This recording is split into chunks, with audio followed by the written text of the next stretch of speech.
예, 오늘 세 번째 강의입니다. 이 법성도를 보면, 법성도상의 법성계를 보면 네 등분해 가지고 첫 번째 면이 존재의 상태에 대한 묘사라고 했습니다. 법성원형 무이상, 제법부동 본래적, 무명무상 절일체, 증지소지, 비여경. 존재의 상태를 묘사하는 표현입니다. 계속해서 진성심심극미묘 불수자성수연성이라. 진성심심극미묘.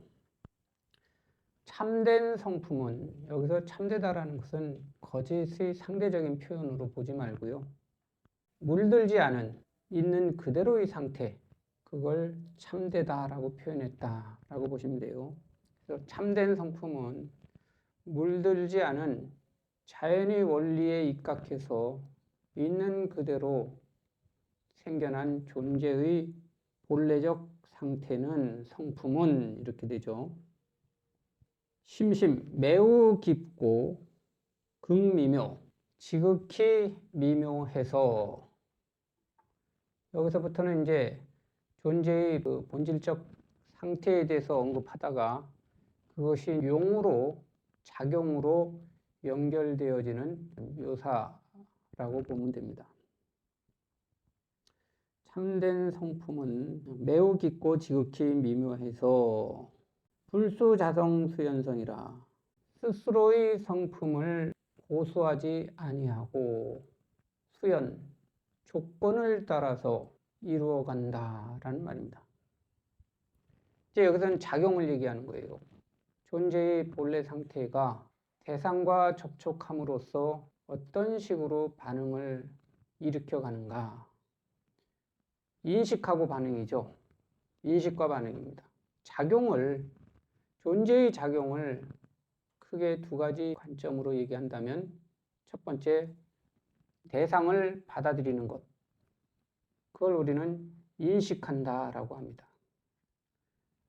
받아들인다라는 것은요, 외부의 정보가, 대상에 대한 정보가 내 의식 안으로 들어오는 걸 말하는 겁니다. 나의 정신세계로 들어오는 걸 말하는 것이죠. 들어옴으로써 우리는 내 깊은 의식 속에 있는 업이라는, 즉 기억이라는 정보와 합쳐져서 개념적으로 그 들어온 대상에 대해서 지각을 하게 됩니다. 개념적인 지각이 일어나죠. 그 개념적 지각을 인식한다라고 얘기하는 겁니다. 그게 정신의식의 첫 번째 작용이고요. 두 번째 작용은 그 인식된 대상에 대해서 내가 분별하고 판단해서 반응을 하게 됩니다. 그 반응이 정신의식의 두 번째 작용이라고 할 수 있습니다. 이 인식과 반응은 결국 정신의식이 일으키는 모든 작용이라고 할 수 있죠. 이게 전부예요. 이 정신의식에 의해서 일어난 그 인식과 반응은, 그게 바로 내가 살아가고 있는 나의 정신세계다라고 얘기할 수 있습니다. 그게 내가 받아들인 세계, 그리고 그거에 대해서 내가 반응하면서 사는 세계의 전부라고 할 수 있습니다. 존재의 본질적 상태는 그냥 그 상태로만 가만히 있는 것이 아니라 접촉에 의해서, 즉 감각기관을 통해서 대상과 끊임없이 접촉을 하잖아요. 접촉을 통해서 들어오는 정보가 있을 때 본래의 자기 성품을 고집하지 아니하고 그 대상에 따라서, 대상에 맞추어서 인식과 반응이 일어납니다. 그거를 조건에 따라서 이룬다라고 표현하는 겁니다. 이룰성자라고 하는 것이죠. 이룬다라는 것은 뭐예요? 마음의 작용이 지어진다라는 의미입니다. 여기서는 차별이 없어요. 대상에 따라서 인식과 반응이라는 작용이 일어나기도 하고 안 일어나기도 하는 게 아니라는 것이죠.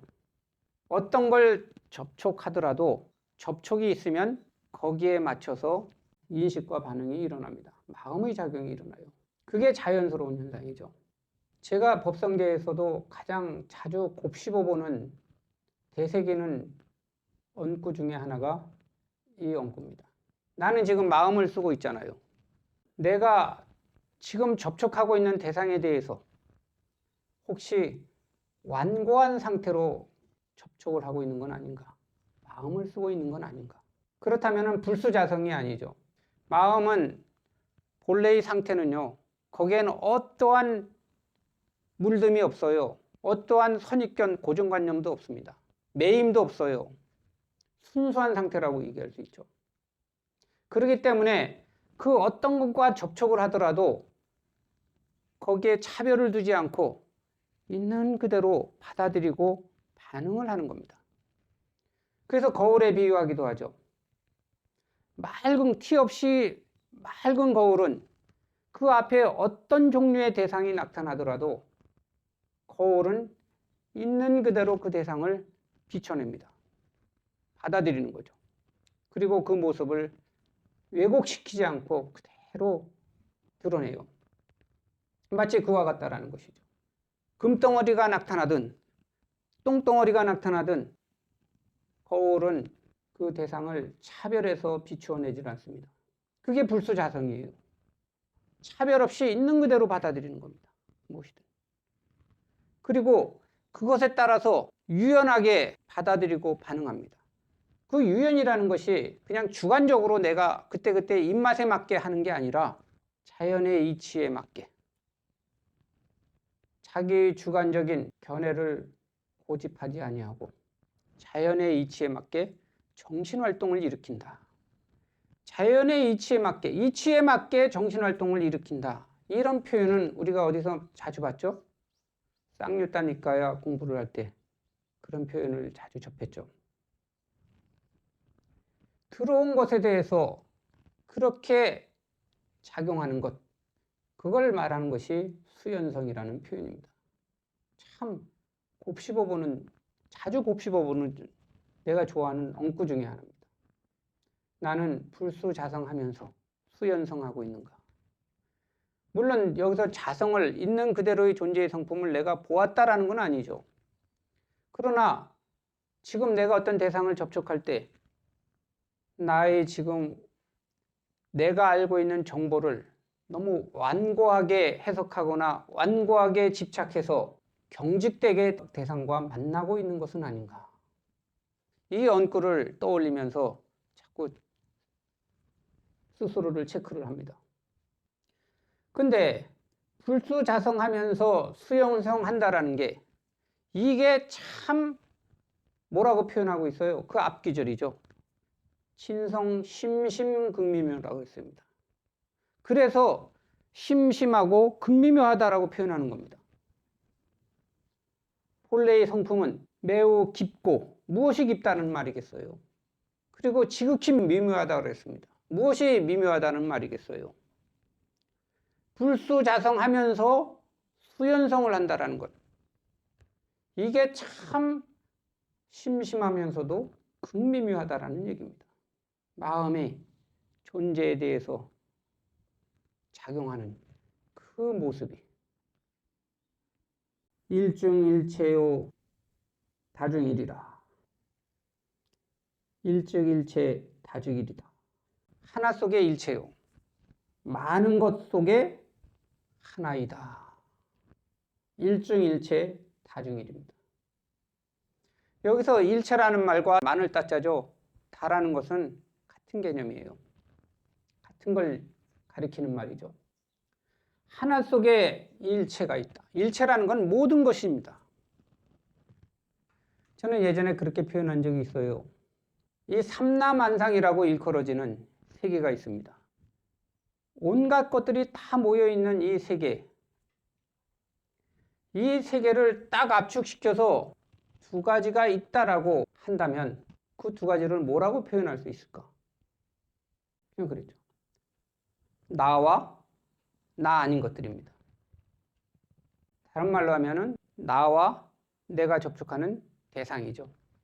좀 더 쉽게 하면 주체와 객체입니다. 그 두 가지를 다시 하나로 뭉치라 그러면 둘을 합쳐서 표현하라 그러면 뭐라고 표현할 수 있겠어요? 뭐가 있다? 존재가 있다. 그 존재를 둘로 나눠서 얘기를 하는 것이죠. 주체와 객체, 나와 나 아닌 것.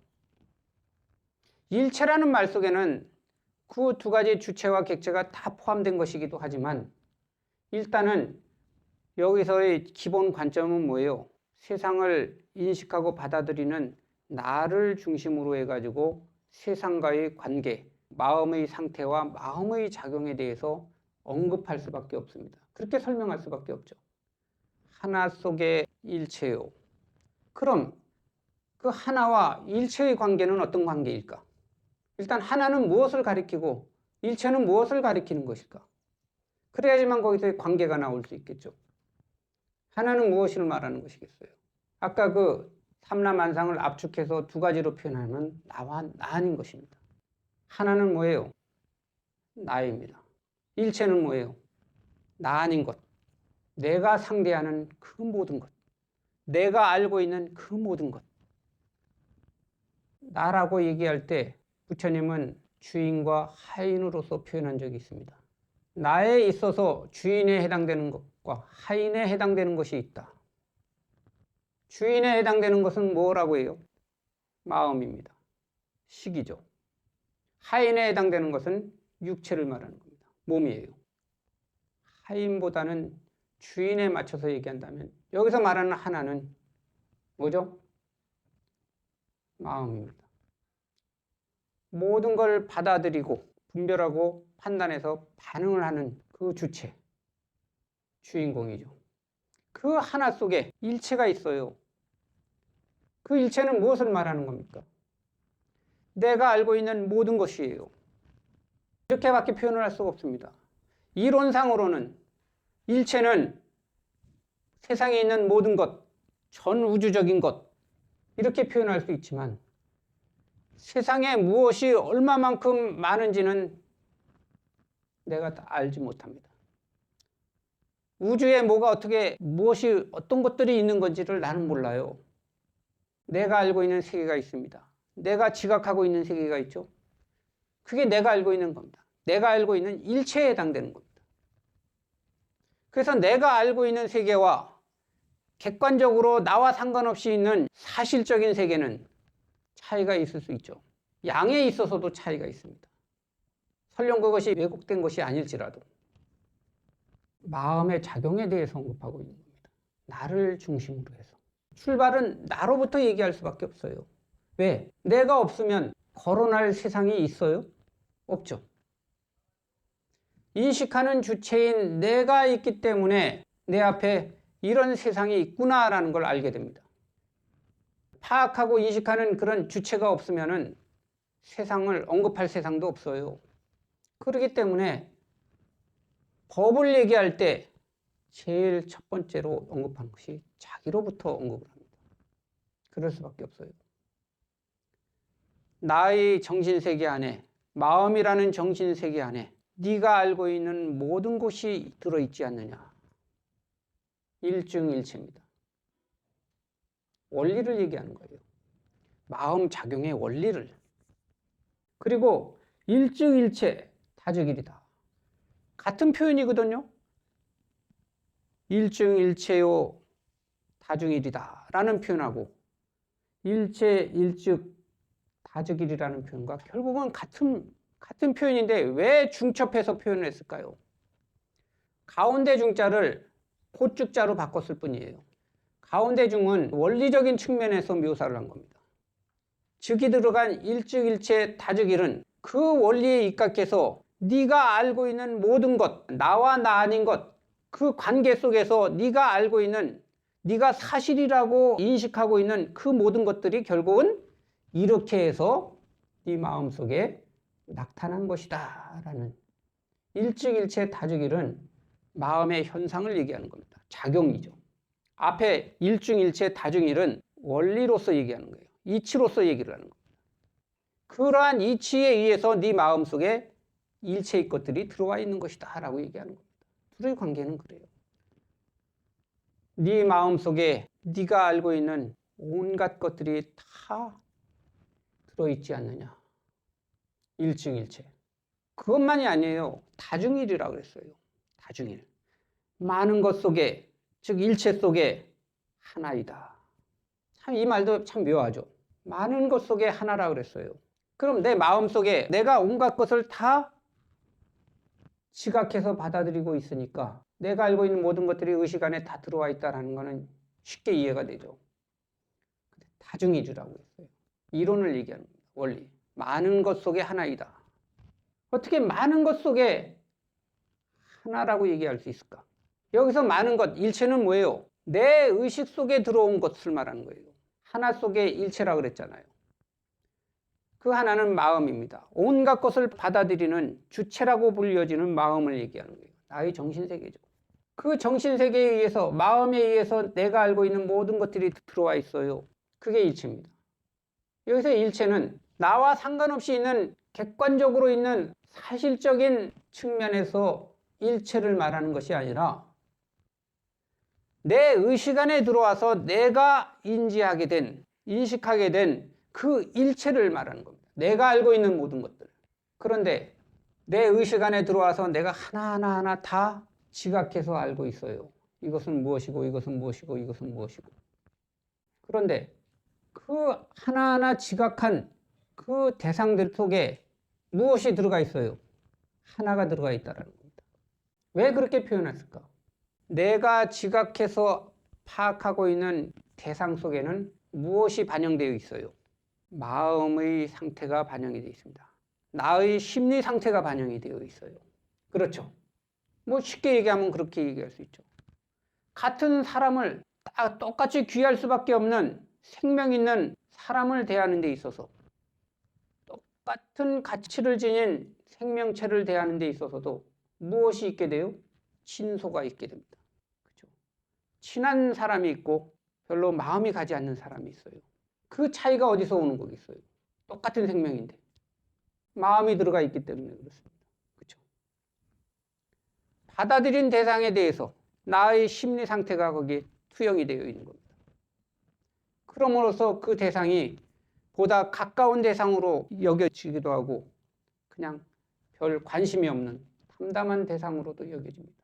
또 싫은 대상이 있고 좋은 대상이 있고 멋지게 보이는 대상이 있지만 추하게 보이는 대상도 있습니다. 그런 차이가 어디 있어요? 나의 심리 상태가 들어가 있기 때문에. 그걸 표현은 뭐라 그래요? 다중일 이렇게 됩니다. 많은 것 속에 하나가 들어가 있어요. 나의 심리 상태가 반영이 되어 있는 겁니다. 그게 나와 나 아닌 것들, 나와 내가 받아들인 것들의 관계예요. 그게 마음작용이 전부입니다. 일중일체는 아까 얘기했듯이 정신의식이 갖는 두 가지 측면의 작용이 있다고 했습니다. 인식과 반응이죠. 개념적인 지각과 반응이에요. 일중일체는 그 중에서 인식의 부분을 묘사하는 겁니다. 설명하는 것이죠. 받아들이는 겁니다. 다중일은 반응의 부분을 얘기하는 거예요. 내가 인지한 대상에 나의 심리가 투영이 되어져서 반응을 하게 됩니다. 이게 이제 자연의 마음의 원리, 이치를 얘기하는 겁니다. 그것에 의해서 실제로 마음이 그 원리대로 작용을 하는 겁니다. 그래서 실제적인 심리 현상을 묘사하는 게 일즉일체 다즉일이다라고 하는 겁니다. 이러한 마음의 원리에 의해서 너에게 지금 무엇이 일어나요? 인식이 일어나고 개념적 지각이 일어나고 반응이 일어나는 것이다. 그게 곧 네가 살아가고 있는 세계이다 라고 얘기하는 겁니다. 하나가 곧 일체요. 여기서부터는 아예 결론적으로 딱 집어서 얘기하잖아요. 하나 속의 일체요라고 표현하지 않고 하나가 곧 일체다. 그 일체는 너와 불가분리의 관계 속에서 파생된 것이다. 너와 무관한 게 아니다. 일체유심이죠.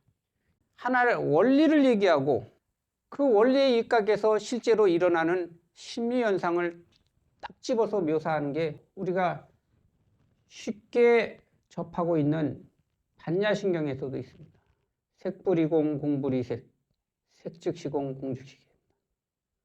거기서도 그래요. 앞에 색불이공 공불이색. 다를 이자를 쓰죠. 색이 공과 다르지 아니하고. 그 다음 표현이 뭐예요? 고축자를 써서 색즉시공 공즉시색 이렇게 얘기합니다. 색불이공 공불이색은 원리를 얘기하는 거예요. 이론적인 측면입니다. 자연의 원리, 이론적인 측면. 그에 따라서 실제적으로 마음이 일어나는 현상은 색즉시공, 공즉시색입니다. 전개의 흐름을 이렇게 보면은요, 이게 정말 명문이구나라는 생각이 들 수밖에 없습니다. 체의 상태에 대해서 네 귀절로서 언급을 묘사를 합니다. 그리고 그 체를 마음의 작용으로 연결시키는 그 묘사로서 진성심심 극미묘요 불수자성 수연성이다. 이렇게 연결을 해놓고 그 수연하는 모습이, 불수자성하면서 수연하는 모습이 어떤 식으로 이루어지느냐, 일증일체요 다중일이다라는 이론적인 설명을 하고 그에 따라서 실제적인 심리현상에 대해서 아예 결론적으로 딱 집어 얘기합니다. 일증일체 다중일이다. 이게 마음작용을 총괄적으로 딱 정리해서 표현하는 말입니다. 일증일체 다중일이라는 말. 이렇게 총론적으로 총괄적으로 표현을 해놓고 그 다음에 시간과 공간이라는 측면으로 그 작용해가는 모습을 또 묘사해 갑니다. 이 흐름을 보면은요, 참 대단한 거예요.